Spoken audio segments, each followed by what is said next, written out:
Hi, this is the story of Hayden Irving Clark, lahir dan dibesarkan di Troy, New York pada April 1952. Dia adalah seorang pencabut nyawa, nekrofil, dan kanibal yang saat ini sedang menjalani 2 hukuman 30 tahun penjara atas penghilangan nyawa anak kecil yang berusia 6 tahun dan seorang wanita berusia 23 tahun. Dia juga menjalani hukuman 10 tahun penjara atas pencurian. Hayden adalah anak kedua dari 4 bersaudara. Saudaranya bernama Bradley, lahir pada tahun 1950, Geoffrey lahir pada tahun 1955, dan anak perempuan satu-satunya Allison lahir pada tahun 1959. Mereka lahir dari keluarga kaya, terhormat, dan berpendidikan tinggi. Ibunya bernama Flavia, merupakan keturunan pahlawan dari Perang Revolusi hingga ke pelayaran Mayflower. Sedangkan ayahnya bernama Hayden Senior, mempunyai gelar MBA dan PhD di bidang kimia. Ia adalah yang ikut dalam membantu penemuan pembungkus plastik yang dapat merekat dan karpet tahan api. Sementara kakeknya adalah wali kota terpilih dari Partai Republik di White Plains. Namun begitu, anak-anak mereka tumbuh menjadi problematik. Meskipun mendapat pendidikan yang tinggi, Geoffrey terlibat dalam KDRT dan pelecehan terhadap istrinya sendiri, hingga akhirnya diberi hukuman percobaan dan cerai. Bradley, bisnismen di bidang komputer, adalah anak yang tidak bisa diatur, alkoholik, dan pengguna narkoba. Dia menghabisi nyawa rekan kerja sekaligus pacarnya yang bernama Patricia Mack, 29 tahun, pada tahun 1984.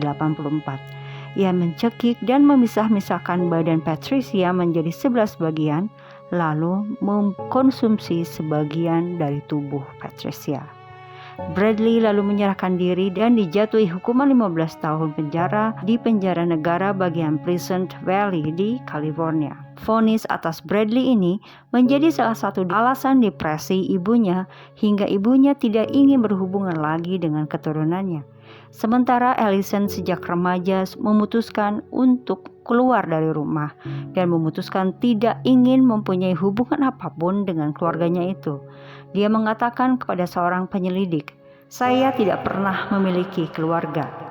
Sepertinya salah satu pemicu anak-anak Flavia dan Hayden Senior sulit diatur adalah karena kebiasaan alkoholik mereka dan sikap abusif mereka pada anak-anak. Bahkan jika Flavia mabuk, Flavia akan menyuruh Hayden memakai pakaian anak perempuan dan memanggilnya Kristen. Karena ketika Hayden lahir, Flavia sebenarnya mengharapkan bayi perempuan. Sementara ayahnya sendiri suka memukul Hayden dan memanggil Hayden retard atau dungu.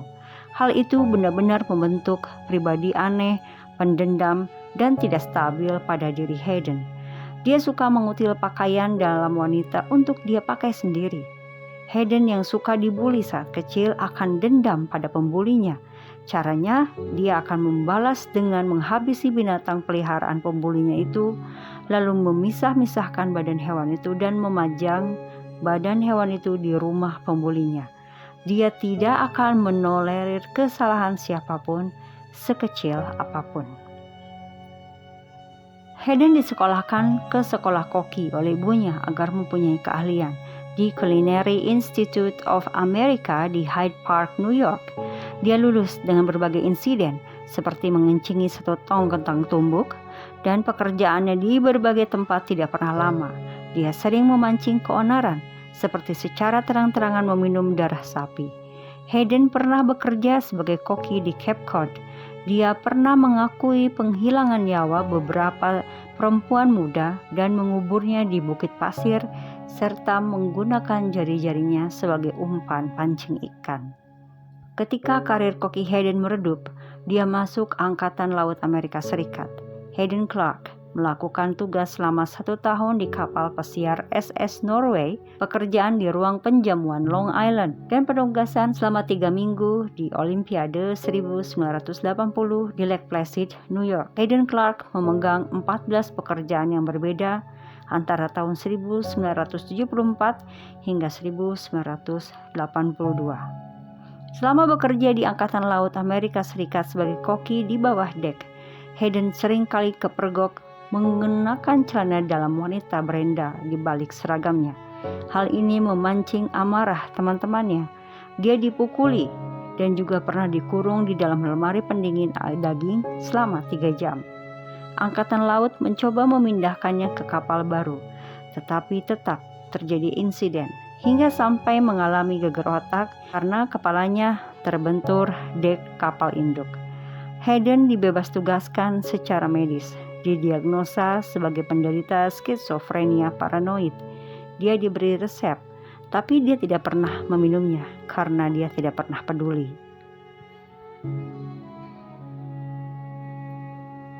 Setelah berhenti dari Angkatan Laut, Hayden jadi luntang-lantung dan akhirnya ia tinggal dengan saudaranya yang bernama Jeffrey beserta pacar dan anaknya Eliza. Nama Eliza ini adalah nama yang disamarkan. Karena perilaku anehnya, Hayden yang melakukan kegiatan dewasa di depan anak-anak di rumah Jeffrey akhirnya diminta keluar oleh Jeffrey. Dan hari itu di 31 Mei 1986, di siang yang panas 33,3 derajat Celcius, Hayden, seorang pria 35 tahun dengan 6,2 kaki atau 188 cm, sedang berkemas. Ia sejenak beristirahat dan bersandar ke mobil Datsunnya. Lalu sebelum dia sempat masuk lagi untuk ambil barang terakhir, datanglah seorang anak kecil.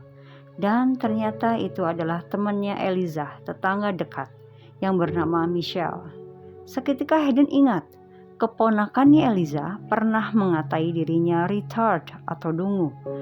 Tentu saja itu hal yang tidak sopan, apalagi itu adalah sebutan yang dia benci dari ayahnya dulu. Hal ini membuat dia dendam parah pada ponakannya itu. Melihat Michelle, dia merasa ada tempat untuk balas dendam, apalagi rumah Jeffrey sedang kosong. Jeffrey, pacar dan anak-anaknya sedang jalan-jalan keluar. Michelle menghampiri rumah Jeffrey untuk mencari Eliza. Dia melihat Hayden dan bertanya kepada Hayden, "Di mana Eliza?" Hayden lalu berkata, "Dia ada di dalam rumah, di lantai atas di kamarnya sedang bermain boneka. Kamu bisa masuk kalau kamu mau." Mendengar itu, Melissa langsung masuk dan menaiki tangga ke kamar atas. Hayden buru-buru ke truk Datsunnya dan mengambil kotak pisau yang dia sudah siapkan dan sudah dia asah sampai tajam sekali. Di dalamnya ada beberapa pisau koki dan dia mengambil pisau sepanjang 30 cm. Lalu menyusul Michelle ke kamar atas. Ketika Hayden melihat Michelle, dia langsung mendorong Michelle dan mengeksekusi Michelle, menebaskan pisau itu ke leher Michelle hingga Michelle tidak bisa berteriak dan bernafas. Dia lalu kembali menebaskan pisau itu menyilang berkali-kali ke dada Michelle hingga membentuk huruf Z seperti Zorro. Dan lalu karena Michelle melakukan perlawanan dengan menggigit tangan Hayden lalu menancapkan pisau itu ke tenggorokan Michelle. Hayden sempat ingin merudah paksa jasad Michelle, tapi tidak berhasil. Dia langsung membereskan darah yang menggenang di sudut lantai miring dan membungkus Michelle dengan plastik dan ransel angkatan laut miliknya. Buru-buru dia pergi setelah yakin semuanya rapih. Dia memasukkan jasad Michelle ke belakang truknya dan langsung melaju ke tempat kerjanya di Country Club Chevy Chase sebagai koki. Dia harus sampai 20 menit lagi, tidak boleh terlambat. Sementara 2 pintu dari rumah tempat Michelle dieksekusi di rumah Jeffrey, ayah Michelle yaitu Carl Dorr mencari Michelle. Sebelumnya memang dia meninggalkan Michelle main di luar di kolam plastik. Sementara Carl menonton balapan Indianapolis 500. Dia yakin Michelle aman karena setaunya Sudley Road di Silver Spring, Maryland lingkungan yang aman. Ibunya Michelle, Dorothy, memang tidak lagi bersama dengan Carl. Carl dan Dorothy sedang proses cerai dan hubungan mereka tidak baik. Carl yang punya 2 gelar yaitu sarjana ekonomi dan psikologi belum mapan dan kasar pada istrinya. Carl pernah mengancam pada Dorothy bahwa jika di persidangan hak asuh anak nanti, dia akan bilang kepada hakim bahwa Dorothy adalah ibu buruk dan pezina, dan jika Carl kalah, dia akan menculik Michelle di halte bus sekolah. Tanpa Carl ketahui, Michelle bosan main sendirian dan mencari Eliza temannya. Ketika tersadar, Carl berkeliling mencari Michelle tapi tidak menemukan Michelle. Sekitar pukul 5.30, dia menghampiri rumah Geoffrey, menanyakan Michelle kepada Eliza, yang sudah pulang sore itu. Namun mereka tidak tahu menau kemana Michelle, dan Hayden pun tidak ada di rumah. Carl lalu mengitari lingkungan sekitar dengan mobilnya, tapi Michelle tetap tidak kelihatan. Carl melaporkan hilangnya Michelle ke polisi. Bukannya mendapat simpati, polisi malah mulai mencurigai Carl. Apalagi ketika polisi menelusuri ke Dorothy, Dorothy menceritakan hubungan buruk mereka dan ancaman penculikan yang pernah diucapkan, serta kemungkinan Carl menghindari biaya tunjangan anak sebesar $400 per bulan jika dia kalah dalam hak asuh anak. Polisi makin yakin Carl ada keterkaitan dengan hilangnya Michelle. Apalagi di tes kebohongan awal, Carl tidak lolos. Waktu pun bergulir, dan Carl menjalani interogasi berkali-kali serta tes kebohongan lagi. Pada tes kebohongan berikutnya, Carl kali ini lolos. Polisi memang belum bisa menangkapnya karena belum cukup bukti. Sayangnya dalam interogasi ternyata Carl berbohong soal waktu terakhir dia mengecek Michelle karena takut dianggap mengabaikan anak. Dia mengaku terakhir melihat Michelle sekitar pukul 14.10 siang. Padahal sebetulnya Carl terakhir mengecek Michelle di tengah hari atau sekitar pukul 12 siang. Lalu di mana Hayden menyembunyikan jasad Michelle Lidor? Setelah bekerja di restoran, Hayden langsung menuju Old Columbia Pike, daerah hutan.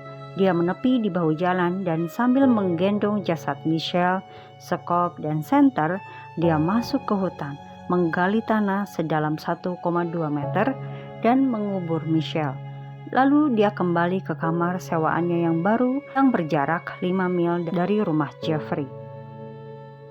Di sisi lain, seorang detektif Wayne Farrell, ia pernah melihat seseorang ketika dia menyusuri jalan saat mencari Michelle di area Sudbury. Dia mencari-cari petunjuk dan menemukan Hayden Clark di jalan masuk ke rumah saudaranya. Dia sedang mengutak-atik mesin truknya. Lalu dia bertanya pada Hayden, "Apakah Anda di sini kemarin?" Lalu Hayden menjawab, Ya, sekitar 2 atau 3 menit. Karena profil Hayden menurut detektif cukup mencurigakan, akhirnya dia dipanggil ke kepolisian. Esoknya Hayden menepati janjinya untuk datang. Hayden diinterogasi dengan santai, ditanyai tentang peliharaan kelincinya di rumah Geoffrey, dan kemudian detektif menanyakan bagaimanakah anak-anak di lingkungan di rumah Geoffrey. Di sini Hayden menceritakan bahwa dia pernah ditendang di buah jakarnya oleh seorang anak laki-laki, dan dia juga mengaku pernah menjepit anak perempuan dengan main-main ke tanah. Mendengar ucapan Hayden itu, detektif Garvey lalu menanyai, "Apakah itu yang Anda lakukan dengan Michelle?" sambil mengeluarkan foto gadis kecil itu. Hayden mulai bergoyang-goyang di kursinya. Air matanya muncul, dan dia tidak mau melihat foto itu. Sekali lagi, detektif Garvey bertanya, "Apakah itu yang Anda lakukan dengan Michelle?" Lalu Hayden berkilah. Saya merasa mual. Apakah Anda memiliki kamar mandi? Tanyanya. Dia masuk ke kamar mandi kantor polisi dan mulai muntah dengan keras ke dalam toilet. Polisi tetap berada tepat di belakang Hayden. Lalu Garvey tetap menanyakan, "Apa yang kamu lakukan? Orang tua perlu tahu. Katakan apa yang terjadi. Mereka harus menguburkan anak-anak mereka. Apakah itu kecelakaan? Mari kita bicarakan." Hayden menjawab sambil muntah dengan keras. Sambil terus muntah ke dalam toilet, Garvey menyelipkan foto Michelle Lidor di bawah pintu toilet. "Apa yang kamu lakukan?" Hayden lalu membuat pengakuan yang dipandang sebagai pengakuan ambigu. Saya tidak tahu. Saya mungkin telah melakukan sesuatu. Kadang-kadang saya pingsan dan melakukan hal-hal yang tidak saya ingat. Setelah interogasi itu, polisi belum menangkap Hayden karena bukti belum kuat, padahal mereka sudah sangat dekat. Apalagi Carl membuat alibi Hayden sempurna dengan berbohong soal waktu dan mengatakan bahwa Carl terakhir melihat Michelle di pukul 14.10 siang. Hayden mengatakan dia pergi kerja pukul 14.46 siang. Sementara Carl mengaku melihat Melissa terakhir di pukul 14.10 siang. Sepertinya tidak mungkin kan kalau Hayden menghilangkan nyawa atau menculik seseorang, lalu membuang atau menyembunyikan jasadnya dan kemudian bekerja dengan jarak hampir 10 mil jauhnya dalam waktu yang sangat singkat seperti itu. Karena kebohongan Carl itu, Hayden Clark akan pergi untuk beraksi lagi.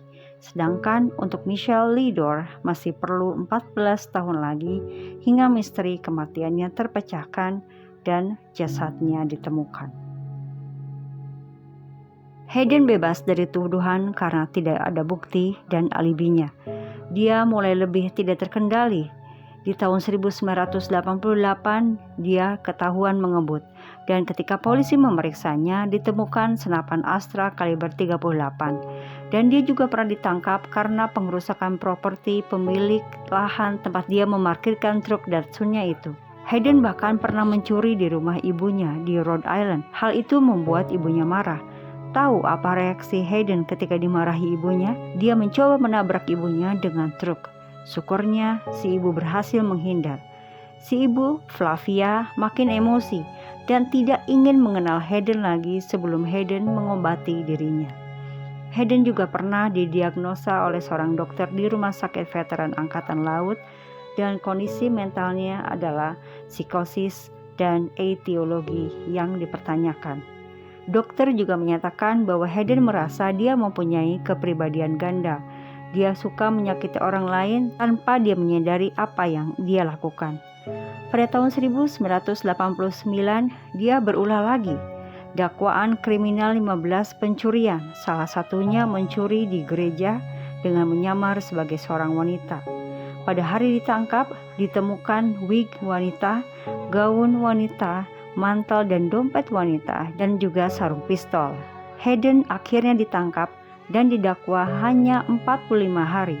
Karena saat itu Hakim Rockville, Maryland, Irma S. Reker beralasan bahwa Hayden mempunyai masalah mental yang serius. Pembelanya bahkan bersimpati kepada Hayden, padahal dia tidak tahu jahat apa Hayden itu. Pembelanya Donald Saltzman membuat memo khusus untuk Hayden jika dia pernah ditangkap lagi agar polisi menghubunginya karena Hayden mempunyai masalah mental. Dengan singkat kata bahwa Hayden adalah orang yang perlu dimaklumi terkait dengan kesehatan mentalnya. Laura Hafteling adalah anak supel, pintar, dan manis. Dia bersekolah di Harvard. Ibunya Penny Hafteling tinggal di Bethesda, Maryland, sekitar 10 mil dari tempat Hayden menghabisi Michelle Lidor pada tahun 1986. Penny orang yang dermawan dan baik hati. Dia mengenal Hayden di sebuah organisasi gereja. Dia mengira Hayden adalah tunawisma, namun dia juga orang yang baik dan cekatan. Penny lalu memperkerjakan Hayden di kebun rumahnya. Dia lama bekerja di rumah Penny. Hayden diperbolehkan masuk ke dapur dan dipercayai untuk bisa masuk tanpa izin membuat kopi. Meski Penny baik pada Hayden, tapi tidak membuat Hayden berhenti tidak melakukan hal buruk pada Penny. Memang Hayden tidak melukai atau menyakiti Penny, tapi dia mengambil barang-barang pribadi milik Penny. Semuanya normal, hingga akhirnya Laura pulang kembali ke rumah setelah ia lulus dari Harvard. Laura pulang pada musim panas tahun 1992. Penny sebagai ibu yang rindu mencurahkan kasih sayangnya kepada Laura. Anehnya, hal ini membuat Hayden cemburu karena merasa perhatian Penny telah dicuri oleh Laura. Hayden merencanakan balas dendam. Rencana Hayden dijalankan ketika pada pertengahan Oktober, Penny memberitahu Hayden bahwa dia akan pergi selama seminggu, yaitu tanggal 17 hingga 25 Oktober. Esoknya Hayden langsung membeli alat perangkat keras untuk menjalankan balas dendamnya kepada Laura. Padahal Laura tidak salah apapun kepadanya. Malam itu 17 Oktober, Penny tidak ada di rumah. Laura baru saja pulang dari acara pacuan kuda di Middleburg, Virginia. Dia pulang lebih cepat dan tidur pada pukul 10 malam. Sebelum tidur, tidak lupa Laura mengunci rumahnya. Pada tengah malam, Hayden memarkir truknya di samping rumah Penny. mengendap-endap ke kebun, dan mengambil kunci rumah cadangan. Dia pakai wig wanita, dalaman wanita, blus, dan celana panjang wanita milik Penny. Dia juga memakai mantel parit yang di dalamnya ada senapan kaliber 22. Ketika dia masuk rumah dan berada di kamar tempat Laura tidur, dia senggol Laura dengan senapan kaliber 22-nya itu, agar Laura bangun. Hayden lalu berkata, "Mengapa kamu ada di tempat tidurku?" tanyanya. Laura tidak tahu bagaimana menjawabnya. "Apa yang kamu lakukan di tempat tidurku?" Hayden kembali bertanya. Tentu saja itu pertanyaan yang tidak masuk akal bagi Laura. "Mengapa kamu memakai pakaianku?" Hayden lagi bertanya. Air mata jatuh dari mata Laura dan membasahi pipinya. "Katakan padaku bahwa aku adalah Laura," perintah Hayden. "Kau, Laura, tolong jangan sakiti aku," Laura berkata. Laura dipaksa bersumpah di atas Alkitab bahwa Haydenlah Laura yang sebenarnya, lalu meminta Laura melepas pakaian dan mandi. Setelah mandi, Laura diminta telungkup di kasur. Laura rencananya akan diperkenalkan dengan Hayden di hutan. Mulut dan mata Laura dilakban dengan sangat kencang, hingga membuat Laura hampir tidak bisa bernafas, dan akhirnya pingsan. Saat pingsan, seletip Laura dilepas dan menggunakan gunting oleh Hayden.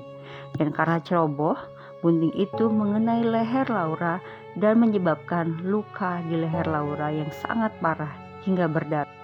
Tak cukup di situ, Hayden juga mengambil anting-anting Laura secara paksa. Bahkan salah satu bagian bawah telinga Laura diamputasi untuk mengambil antingnya itu. Laura akhirnya meninggal dan Hayden sempat meraba-raba bagian tubuh Laura ketika sedang dibaringkan di tempat tidur. Pukul 3 pagi, Laura dibungkus dengan spray dan diboyong ke truk. Spray, alas kasur, sarung bantal yang bernoda cairan merah, Hayden bawa ke truknya bersama beberapa piala, cincin SMA Laura, unicorn kristal, dan barang-barang pribadi Laura lainnya. Kemudian dia berbaring dan tidur di tempat dia mengeksekusi Laura. Barulah pada pukul 8, dengan menggunakan wig dan atribut wanita, Hayden pergi meninggalkan rumah Penny. Seseorang yang melihat itu mengira itu adalah Laura yang meninggalkan rumah. Dengan jasad Laura di samping di dalam truk Hayden lalu pergi ke parkiran di sudut gereja, 2 blok dari rumah Penny. Di dalam truknya, dia tidur bersama dengan jasad Laura di sampingnya. Sementara itu, bos Laura menelepon ke rumah. Laura tidak menjawab. Ini tidak biasa ketika Laura tidak mengabari kalau tidak akan kerja. Karena khawatir, dia mengirim seseorang ke rumah untuk melihat-lihat. Lalu datang teman Laura. Dia mengebel pintu, namun tidak ada jawaban.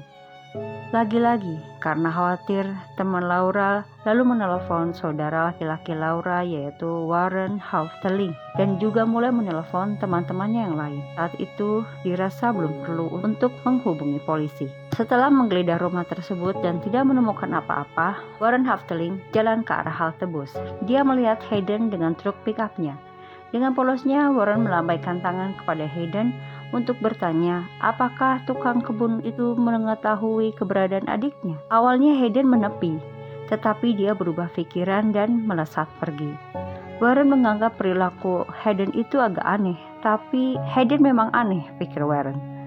Malam harinya dia menelpon polisi dan ibunya. Polisi mengatakan kepadanya untuk tidak khawatir, Laura sudah dewasa, kemungkinan akan segera muncul, kata polisi. Setelah bertemu Warren, Hayden merasa ketakutan. Dia akhirnya berkendara ke sebuah tempat di Interstate 270, tepat di seberang jalan raya dari tempat perkemahan terakhirnya. Hanya 20 kaki dari jalan, dia menggali hingga menemukan sebuah kuburan dangkal.